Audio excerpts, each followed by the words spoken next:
Tapi sebenarnya apa sih itu cacingan, Dok? Cacingan itu adalah infeksi, jadi adanya parasit, yaitu si cacing, di dalam tubuh manusia. Beneran cacing, Dok? Cacing, bener-bener cacing. Beneran cacing masuk ke dalam tubuh? Iya, cacing. Indonesia itu endemis cacingan. Terus gejalanya apa, Dok, kalau orang dewasa? Pada anak-anak dan orang dewasa hampir sama. Cuman pada anak-anak, karena anak-anak cenderung kan tidak tahan menderita ya. Kalau orang dewasa kan cenderung mengabaikan, udahlah biarin deh gitu kan. Tapi kalau anak-anak biasanya rewel. Apalagi kalau cacingnya cacing kremi. Dia rewel terutama di malam hari. Karena mau tidur gatel area anusnya gitu. Terus biasanya ada keluhan di saluran pencernaan. Kalau misalnya si cacingnya udah berkembang biak dan banyak, dia demo, nutup jalan, maka si fesesnya, si tinjanya nggak bisa turun, maka terjadi sembelit. Nah, terus timbul gejala-gejala yang kita kenal sebagai lemah, letih, lesu, lemot.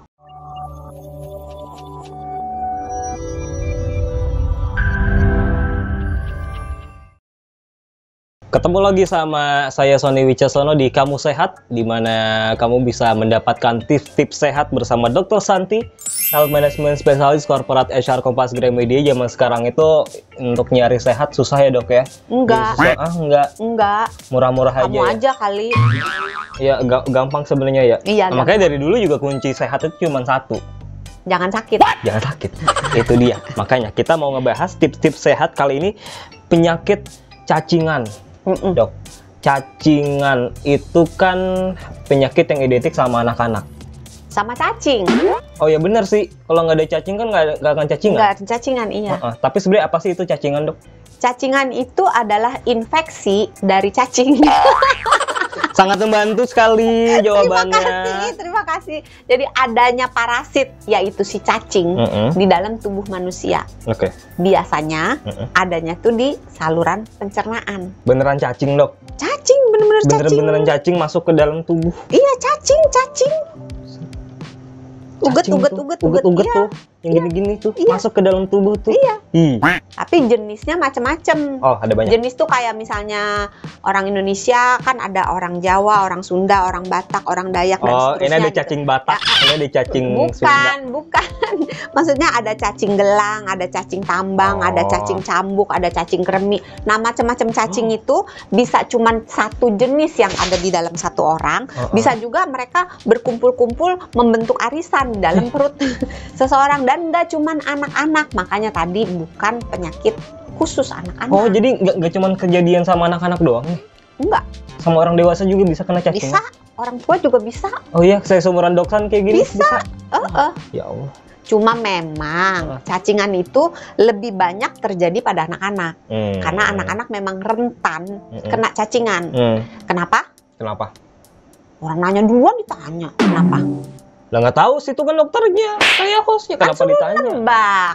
Kan biar kemarin episode yang kemarin tebakannya mantap. Oh iya, kita coba ya. Coba. Bismillahirrahmanirrahim. 1. Ini namanya juga anak-anak. Iya, benar. Namanya juga anak-anak. Mainnya berantakan, kotor. Kalau pergi jalan-jalan suka nggak pakai alas kaki, udah kabur gitu kan. Terus main tanah gitu. Terus mau makan, lihat emaknya lagi goreng tempe langsung comot. Padahal habis pegang Pegang apa? Ayo. Pegang mainan. Tanah. Habis main sama binatang misalnya ada kena kepegang kotorannya misalnya. Itu bisa. Anak kan suka apa-apa langsung main mulut gitu kan. Terus suka nyentuh area wajah tanpa cuci tangan. Nah, terus anak-anak, di antara anak-anak sendiri potensi untuk menularkan juga tinggi. Karena beberapa jenis cacing, bukan beberapa, ada satu jenis cacing yang namanya cacing kremi. Itu cacingnya khas itu. Kalau dia mau bertelur, cacing betinanya itu akan bergerak ke arah anus. Kemudian dia bertelur di situ. Di anus bertelurnya? Di kulit, lipatan-lipatan kulit anus kan, area anus kulitnya berlipat-lipat gitu kan. Nah, dia ngumpet di situ. Nggak tahu, saya belum ngeliat. Ya susah juga sih ya. Ngapain juga saya ngeliatin anus, susah juga ngapain. Jadi kulitnya berlipat-lipat begitu, nasi telurnya itu diletakkan di area kulit sekitar anus. Berarti dokter pernah ngeliat anus? Ya pernah lah, kan pasien banyak. Oh iya, maka segala macam itu sudah pernah dilihat, luar, dalam, depan, belakang, atas, bawah, udah pernah. Lupa kalau dokter Santi dokter. Iya, karena profesinya ya. Jadi si cacing betina itu yang bertelur di area anus akan menimbulkan gatal di daerah anus, terutama malam hari. Oh, makanya kalau yang cacingan sering gatal-gatal, garu-garu. Nah, anak-anak kan garuk-garuk, terus pegang ini, pegang itu gitu kan, terus main sama temennya gitu.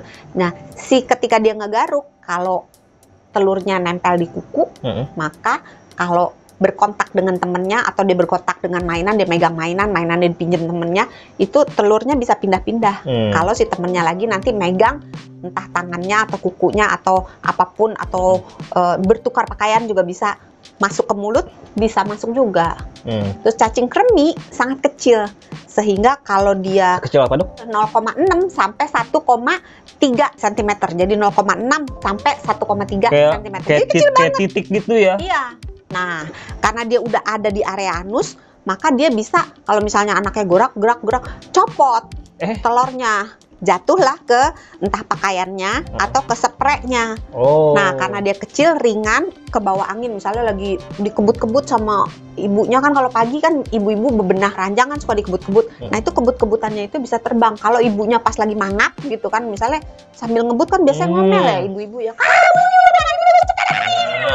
masuk gitu. Makanya kalau ngebut dia suka ngomel. Itu hikmahnya ya. Sehatnya bukan itu.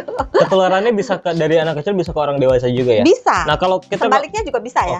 Dewasa ke anak-anak, anak-anak ke dewasa juga bisa. Kalau kita spesifik ngomongin orang dewasa, apa aja gejalanya biasanya kalau orang dewasa kan? Penularannya dulu belum dong. Penularannya. Apalagi kan orang dewasa kan jarang cekeran, ya ada juga ya, tapi jarang, relatif lebih jarang daripada anak-anak. Terus main tanah juga kan jarang. Iya. Terus lewat mana nular? Lewat mana dong? Iya nanya makanya. Gimana sih yang host apa? Namanya cowok suka salah ya, yang benar selalu perempuan. Ya udah, jadinya kalau misalnya pada orang dewasa, jalur penularannya itu bisa ketika orang ini tinggal di daerah yang endemis.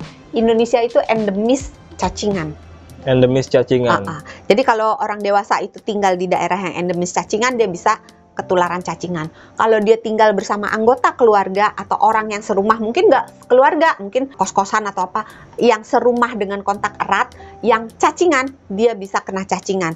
Terus misalnya dia karena pekerjaannya atau karena hobinya, dia banyak berkontak dengan tanah, dengan hewan, atau dengan air yang tercemar oleh si telur cacing itu, dia juga bisa ketularan. Atau dia hobi makan makanan-makanan, sayur-sayur yang setengah mateng atau yang mentah, yang dilalap, yang nyucinya nggak bersih, proses pencuciannya itu tidak benar, sehingga telur-telurnya itu masih nempel di situ. Atau misalnya dia jorok, jadi habis basuh-basuh, habis buang air besar, basuh, nggak cuci tangan pakai sabun, air dan sabun.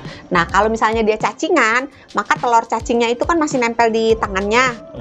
Nah, itu bisa ketika dia makan, dia balik lagi si telurnya itu yang tadi udah dikeluarin, balik lagi menginfeksi dirinya lagi. Atau kalau dia nyiapin makanan, maka makanan yang disiapkan bisa berpotensi tercemar. Pasti tidak ya, tapi berpotensi tercemar gitu. Itu mekanisme penularan di orang dewasa. Sekaligus ngejawab juga kenapa orang dewasa bisa cacingan. Itu tadi karena gaya hidupnya jorok atau segala macam juga ya. Betul. Terus gejalanya apa, Dok, kalau orang dewasa?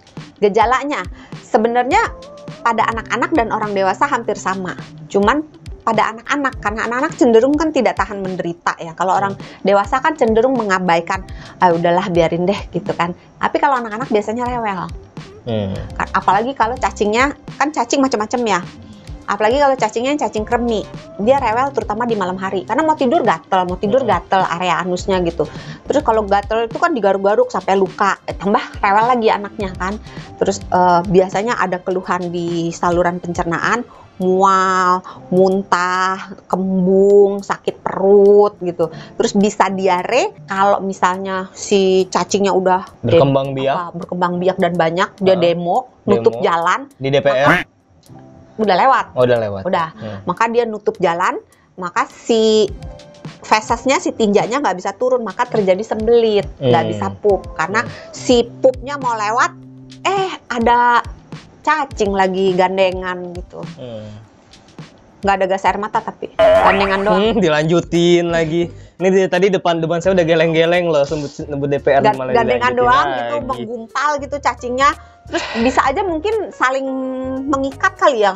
Kalau cacing kan uel-uelan gitu, sebenarnya mereka saling ngikat nggak sih? Penasaran lo, pengen nanya sama si cacing. Cacing lu pernah kebelit gak sih?